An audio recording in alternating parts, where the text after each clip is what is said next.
عمل کی بھی توفیق عطا آمین آمین اور اس نور کا محق کو اپنے سینوں میں بسانے کی بھی توفیق عطا فرمائے. آمین. یہ صبح بھی اور ابھی بھی اپنی گفتگو میں نسبت کا ہمارے شیخ نے خاص طور پہ ذکر فرمایا، جس طرح بھی سیدنا صدیق اکبر رضی اللہ تعالیٰ عنہ کی حضور علیہ الصلوۃ والسلام کا جو ایک نسبت کا اظہار، یقیناً یہ جو نسبت ہوتی ہے اس میں بہت طاقت بھی ہوتی ہے اور اس نسبت کو اپنانا اور اختیار کرنا بہت ضروری بھی ہوتا ہے. جیسا اللہ کریم نے قرآن کریم میں ارشاد فرمایا، یا ایھا الذین آمنوا اتقوا اللہ وکونوا مع الصادقین. اس پہ تبصرہ کرتے ہوئے مفسرین نے یہی کلام کیا کہ جب اللہ تعالیٰ نے فرمایا یا ایھا الذین آمنوا اتقوا اللہ، اے ایمان والو، یا ایھا الذین آمنوا، اور پھر فرمایا اتقوا اللہ، تقوی اختیار کرو، اللہ سے ڈرو اس انداز میں کہ جو اللہ تعالیٰ نے کرنے کو کہا وہ کرو، اور جس سے اللہ تعالیٰ نے روکا اس سے رک جاؤ. جب اس رک جانے کا بھی حکم فرمایا اور وہ کرنے کا حکم فرمایا جو اللہ کہہ رہا ہے، تو مفسرین نے کہا کہ یہاں پر جس سے کلام ہو رہا ہے وہ صاحب ایمان بھی ہے، کیونکہ اس کو یا ایھا الذین آمنوا کہہ کے مخاطب کیا جا رہا ہے. اور جب اتقوا اللہ کا حکم آ گیا تو پتہ چل گیا کہ اب وہ صاحب تقوی بھی ہے. اس کے بعد اللہ تعالیٰ حکم فرما رہا ہے وَكُونُوا مَعَ الصَّادِقِينَ، اور ہمارے سچوں کی نسبت کو اپنا لو، ہمارے سچے بندوں کے ساتھ جڑ جاؤ، ہمارے کاملین کے ساتھ اپنی نسبت کو اختیار کر لو. کہا کہ جب وہ صاحب ایمان بھی آلریڈی ہے اور صاحب تقوی بھی ہے تو اگر یقیناً اس سے یہ مراد نہیں کہ اللہ والے کا یہ کام نہیں، اللہ والوں کا یہی کام ہے کہ وہ انسان کو دین کے بارے میں بتائیں. اللہ والوں کا سب سے پہلا کام یہی ہے کہ وہ انسان کو شریعت کی پابندی کے بارے میں بتائیں. اللہ والوں کا سب سے پہلا کام یہی ہے کہ وہ اس کو اللہ سے ملائیں. تو اللہ سے ملائیں گے تو اللہ تعالیٰ کے رستے کو بتائیں بغیر کیسے ملایا جائے گا. اللہ کے رستے کے بارے میں بتائیں، شریعت کے بارے میں بتائیں، دین کے بارے میں بتائیں. لیکن اگر کوئی کہے کہ بس اللہ والوں کا صرف اتنا کام ہے کہ بتا دیں اور کوئی برکت نہیں، تو پھر یہاں پر جو صاحب ایمان بھی ہے، صاحب تقوی بھی ہے، صاحب ایمان ہونے کے باوجود اور صاحب تقوی ہونے کے باوجود اسے کیوں ارشاد ہو رہا ہے کہ کونوا مع الصادقین؟ ہمارے اولیاء، ہمارے کاملین جو سچے ہمارے بندے ہیں ان کے ساتھ جڑ جاؤ. کہا اس کی وجہ یہ ہے کہ جیسے دنیا میں انسان کے پاس کوئی خزانہ آ جائے نا، جو ہمارے شیخ کامل نے صبح دعا کے بعد بالخصوص ارشاد فرمایا، تو صرف اس خزانے کو جو ہے وہ حاصل کر لینا بڑی بات نہیں ہوتی. کوئی برسوں محنت کر کے خزانہ کما لے، کوئی چوری کر کے چلا جائے، کوئی لٹیرا لوٹ کے چلا جائے، تو محنت تو ساری ضائع ہو گئی نا. برسوں کی محنت کی ہی اسی لیے تھی تاکہ کوئی مال ملے، کوئی خزانہ اکٹھا ہو جائے. تو جب خزانہ ملا تو سارا چوری ہو گیا، تو پھر برسوں کی محنت ضائع. کہا کہ صرف خزانہ اکٹھا کر لینا بڑی بات نہیں ہوتی، بلکہ اس کو پہرا دینا بڑی ضروری ہوتا ہے، اس کو سنبھال کے رکھنا ضروری ہوتا ہے کہ وہ چوری نہ ہو جائے. تو کہا جس طرح دنیا میں تم مال کماتے ہو تو کوئی سیکورٹی گارڈ رکھتے ہو، کوئی کسی قسم کا سیکورٹی کا انتظام کرتے ہو کہ وہ چوری نہ ہو جائے، اسی طرح ایمان اور تقوی تمہارا سب سے قیمتی خزانہ ہے. ایک چور ایسا بھی ہے جو اسے چراتا ہے، ایک لٹیرا ایسا بھی ہے جو تمہارے ایمان کو لوٹتا ہے اور تمہارے تقوی کو لوٹتا ہے. اس لٹیرے اور اس چور کو شیطان کہا جاتا ہے. کہا یا ایھا الذین آمنوا اتقوا اللہ، اے ایمان والو تقوی اختیار کرو. اور جب یہ دولت مل جائے نا تو کونوا مع الصادقین، ہمارے کسی ایسے کامل کا دامن تھام لو جو تمہارے ایمان کی بھی حفاظت کرے اور تمہارے تقوی کی بھی. سب سے پہلے ضروری ہے حفاظت کرنے والے کے پاس خود یہ دولت موجود ہو. سب سے پہلے تو یہ ضرورت ہے نا، جس کے پاس اپنے پاس تقوی نہیں وہ کسی کے تقوی کی کیا حفاظت کرے گا. سب سے پہلے ضروری یہ ہے کہ اس کے پاس خود بھی صاحب ایمان بھی ہو کامل طریقے سے اور صاحب تقوی بھی ہو، اور پھر وہ ایسا کامل ہو کہ وہ تمہارے تقوی کی بھی حفاظت کرے، تمہارے ایمان کی بھی حفاظت کرے. جہاں اپنی نگاہ سے حفاظت کرے وہیں اپنی تعلیم سے بھی حفاظت کرے، وہیں اپنی تربیت کے ذریعے بھی تمہارے ایمان کی بھی حفاظت رکھے اور تمہارے تقوی کی بھی حفاظت رکھے. کہا یہ فائدہ ہوگا سب سے بڑھ کر ہمارے کاملین کے ساتھ جڑنے کا. پھر اس پہ نے صبح تبصرہ کیا تھا مولانا روم کا کہ یک زمانہ صحبت باولیا بے ترست سال اطاعت بے ریا, وہ بھی اسی کی طرف اشارہ ہے کہ رسول اللہ علیہ السلام کے جب انسان کسی غلام کا دامن تھامے گا, جب انسان کسی اللہ کے کامل ولی کا دامن تھامے گا تو وہ انسان کے ایمان کی بھی حفاظت کرے گا اور کما حق ہو انسان کے تقوی کی بھی حفاظت کرے گا. اور پھر یہ نسبت بڑی اہم ہے.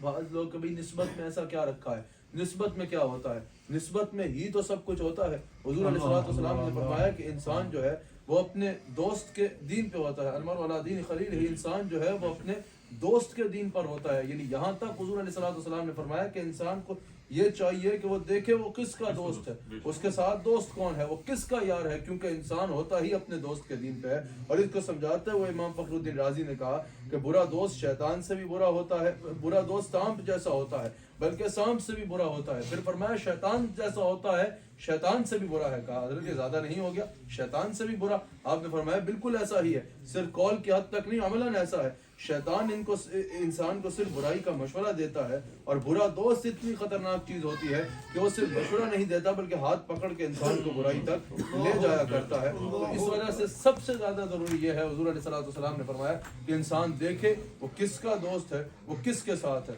وہ آپ نے ہمارے شیخ سے واقعہ شاید کبھی سنا ہو, حضرت خواجہ عبد الرحمن رحمۃ اللہ علیہ, وہ جامعہ مسجد وہ جو راجہ بازار کے ساتھ ہے ادھر جمعہ پڑھایا کرتے تھے. تو جمعہ پڑھا کے واپس آ رہے تھے تو ایک بندہ ریڑھی لگائے ہوئے تھا اور کہہ رہا تھا اچھے سنگترے لے لو. وہ سنگترے بیچ رہا تھا, مجھے نہیں پتا اس کو انگلش میں کیا کہتے ہیں, بلکہ اردو میں بھی وہ دکھتا کیسا ہے شاید مجھے نہیں پتا. وہ سنگترے بیچ رہا تھا تو وہ کہہ رہا تھا اچھے سنگترے لے لو, اچھے سنگترے, اچھے سنگترے. تو آپ رک گئے اور آپ نے اپنے خلفاء سے پوچھا کہ بتاؤ یہ کیا کہہ رہا ہے. کہا حضرت سنگترے بیچ رہا ہے. کہا صرف سنگترے نہیں بیچ رہا, اس کی بات میں تو تصوف کا پورا جو ہے وہ مفہوم موجود ہے. کہا حضور یہ ٹھیے لگا کہ سنگترے بیچنے والا تصوف بیان کرتا ہے کیا؟ آپ نے فرمایا یہ کیا کچھ بھی بیان کر رہا ہے, لیکن اس کی بات میں بڑے پتے کی بات ہے. وہ ہم تو کہتے بھی سنگی ہے نا, سنگی دوست کو کہتے ہیں. کہا کہ یہ کہہ رہا ہے اگر رک رک کے سنو کہ اچھے سنگ ترے, اچھا سنگ مل گیا وہ تر گیا, جن نسبت پاکاں دی مل جاوے وہ جنتی ہے, ہمیں کتا ہوئے بیٹھا کوئی غار دے بوئے تھے.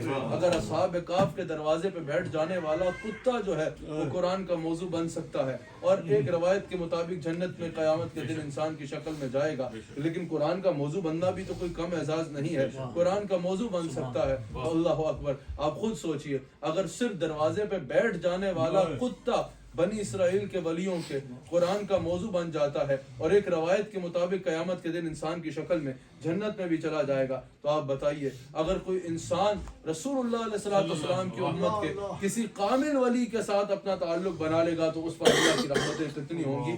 لیکن وہ تعلق جو ہے وہ صرف اس کی طرح دروازے پہ سو جانے والا نہ ہو, بلکہ اس دروازے سے علم کی خیرات لینا, اس دروازے سے تعلیم لینا, اس دروازے سے تربیت لینا, پھر روحانی فیض کے لیے اس ذریعے سے اپنے دل کو کھول دینا, تو پھر انشاءاللہ ان برکات کا نزول ہوگا جس کا کوئی تصور بھی نہیں کر سکتا. یہ جو نسبت ہوتی ہے نا اس میں بڑی طاقت ہوتی ہے. آپ مجھے بتائیے ایک کپڑا یا ایک قمیض کسی کی کیا کسی کو فائدہ دے گی یا کیا نقصان دے گی؟ سوائے جسم ڈھانپنے کے کوئی فائدہ نہیں دے سکتی. لیکن اگر اسی قمیض کو نسبت ہو جائے اللہ کے نبی سے تو سورہ یوسف کی آیت نمبر 93 اور 94 کو اگر آپ غور سے دیکھ لیجئے تو واضح ہو جائے گا کہ اگر حضرت یعقوب علیہ السلام کی بینائی کے بارے میں بتایا جاتا ہے تو حضرت یوسف علیہ السلام دعا بھی فرما سکتے تھے لیکن اپنی قمیض عنایت فرماتے ہیں, اور اللہ تعالیٰ اس کو قرآن میں بیان فرماتا ہے اور فرماتے ہیں میری قمیض ان کی آنکھوں سے لگانا اللہ ان کو بینائی لٹا دے گا. حضرت یوسف علیہ السلام کی قمیض ان کی آنکھوں سے لگتی ہے تو اللہ تعالیٰ ان کو بینائی لٹا دیتا ہے. یہ نسبت کی ہی برکت ہے نا. آپ مجھے بتائیے ایک حضور علیہ السلام کے صحابی خصائص کبریٰ میں موجود ہے, حضرت انس کہتے ہیں کہ مجھے والدہ سے ایک رومال ملا تھا, جب آپ کھانا کھاتے اس سے ہاتھ جب صاف کرتے تو اس کو تندور میں ڈال دیا کرتے. امام جلال الدین سیوطی اس کو نقل کر رہے ہیں. تو وہ تندور جو ہے اس کو صاف کر کے مزید اجلا کر کے باہر پیش کر دیا کرتا. تو لوگ حیران ہو کے پوچھتے کہ حضرت تندور کا کام جلانا ہے، آپ واشنگ مشین کا کام لے رہے ہیں، آپ تندور سے جو ہے وہ کپڑے صاف کرنے کا کام لے رہے ہیں، یہ تندور آپ کی اس آگ کی جو ہے یہ آپ کے رومال کو جلاتا کیوں نہیں ہے؟ تو انہوں نے کہا یہ رومال عام رومال نہیں ہے، ایک دفعہ حضور علیہ السلام نے کھانا کھایا تھا تو اس رومال سے ہاتھ صاف کر لیے تھے، اس کے بعد اگر میں آگ کو میں یہ رومال ڈالتا ہوں تو خصائص کبریٰ میں موجود ہے، امام سیوطی نقل کرتے ہیں کہ حضرت انس نے کہا کہ وہ مزید دھو کے اس کو اجلا کر کے آگ پیش کر دیتی ہے، تو اگر رومال کے ساتھ حضور کا ہاتھ لگ جائے تو دنیا کی آگ اسے نہیں جلاتی۔ تو آپ مجھے بتائیے، آپ خود تصور کر کے بتائیے، اگر کسی انسان کو صاحب ایمان کو حضور کے ہاتھ کی نسبت ملے گی تو اس کا عالم کیا ہوگا؟ اب آپ بولیں گے وہ رومال تو تھا تو ہاتھ کی نسبت پا لی، آج ہاتھ کی نسبت کیسے پائی جا سکتی ہے؟ تو یہ جو سلسلہ بیعت ہے اصل میں یہ نسبت مصطفیٰ علیہ السلام کے دشت کرم کی ہوتی ہے۔ آپ کا اپنے شیخ کے ہاتھ میں ہاتھ ہوگا، ان کا ہاتھ حضرت خواجہ عبد الکریم کے ہاتھ میں ہوگا، ان کا ہاتھ حضرت امام ربانی مجدد الفسانی کے ہاتھ میں ہوگا، چلتے ہوئے ان کا ہاتھ حضرت باقی باللہ کے ہاتھ میں ہوگا، ان کا ہاتھ آگے چلتے ہوئے حضرت شاہ نقشبند حضرت بہاؤالدین نقشبند کے ہاتھ میں ہوگا، ان کا ہاتھ چلتے ہوئے آگے حضرت عبد الخالق اشدوانی کے ہاتھ میں ہوگا، چلتے ہوئے آگے ہاتھ حضرت بایزید بستامی کے ہاتھ میں ہوگا، یا آگے چلتے ہوئے حضرت جعفر صادق کے ہاتھ میں ہوگا، پھر آگے چلتے ہوئے ہاتھ سیدنا صدیق اکبر کے ہاتھ میں ہوگا، صدیق اکبر کا ہاتھ مصطفیٰ کے ہاتھ میں ہوگا۔ بات یہاں رکے نہیں تو اللہ فرماتا ہے ید اللہ، مصطفیٰ کا ہاتھ مصطفیٰ کا ہاتھ نہیں، مصطفیٰ ہاتھ رکھے تو اللہ فرماتا ہے یہ ہاتھ تو اللہ اکبر۔ تو اس نسبت میں بڑی طاقت ہوتی ہے، اللہ تعالی ہمیں نسبتوں میں کامل فرمائے، نسبت میں بہت طاقت ہوتی ہے، یہ نسبت ہی ہے۔ میں نے ابھی اصحاب کہف کے کتے کا ذکر کیا نا، اس نے کیا عمل کیا تھا؟ کچھ بھی نہیں کیا، صرف بنی اسرائیل کے ولیوں کے دروازے پہ بیٹھ گیا، قرآن کا موضوع بھی بنا اور ایک روایت کے مطابق جنت میں بھی جائے گا۔ تو آپ بتائیے اگر اصحاب کہف کے کتے کو دروازے پہ بیٹھنے کی حد تک نسبت مل جائے تو اس کا یہ عالم ہوتا ہے، تو اگر کسی کو رسول اللہ علیہ السلام کے ساتھ اس طرح غلامی کا رشتہ مل جائے گا تو اس کا عالم کیا ہوگا۔ اور آخری بات یہ یاد رکھیے گا، کوئی کتنی بھی عبادت کر لے، کوئی کتنا بھی علم نہ حاصل کر لے، عبادت کو کامل بنانے کے لیے، قبول کروانے کے لیے اور علم کو علم نافع بنانے کے لیے کسی کامل کا ہاتھ تھامنا بڑا ضروری ہوگا۔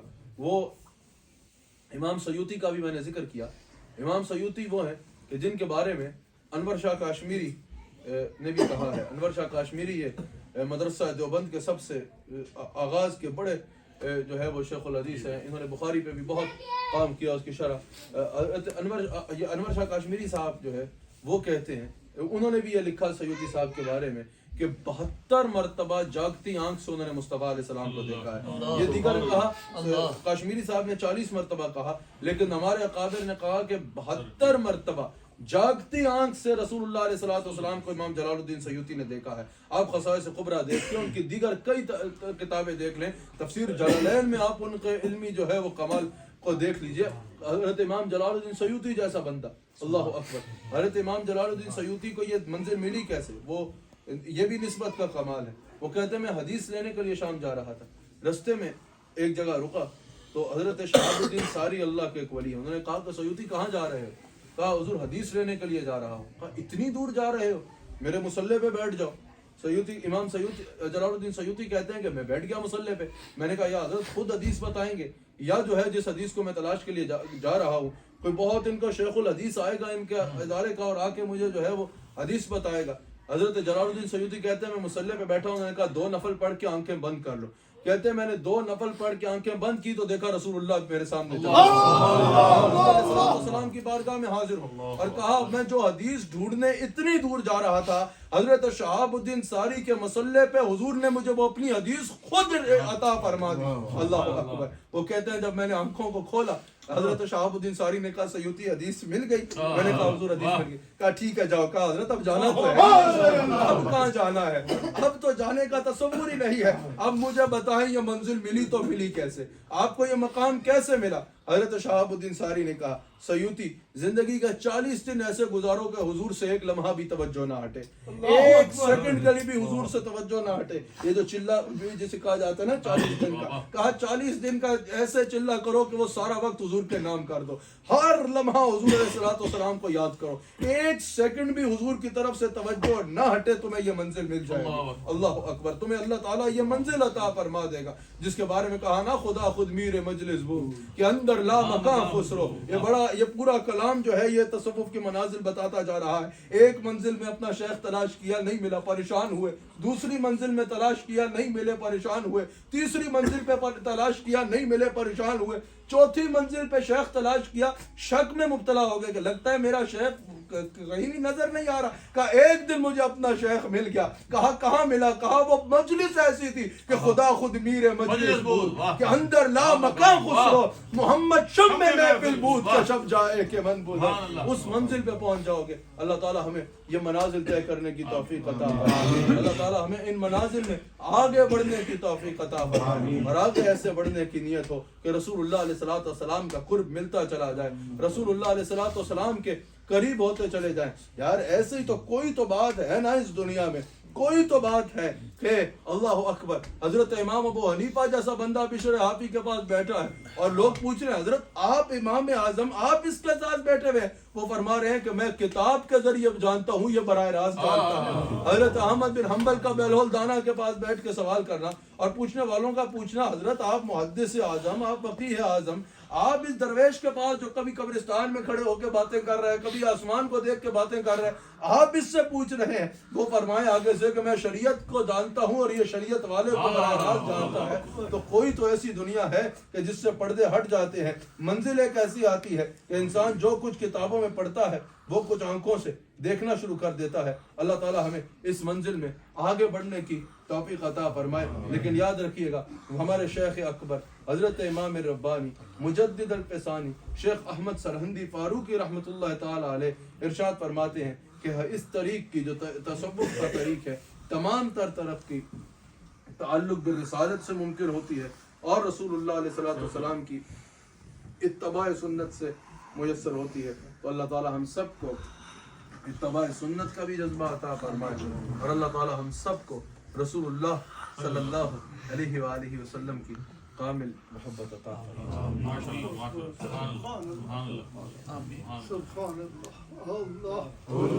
اللہ اللہ اللہ اللہ اللہ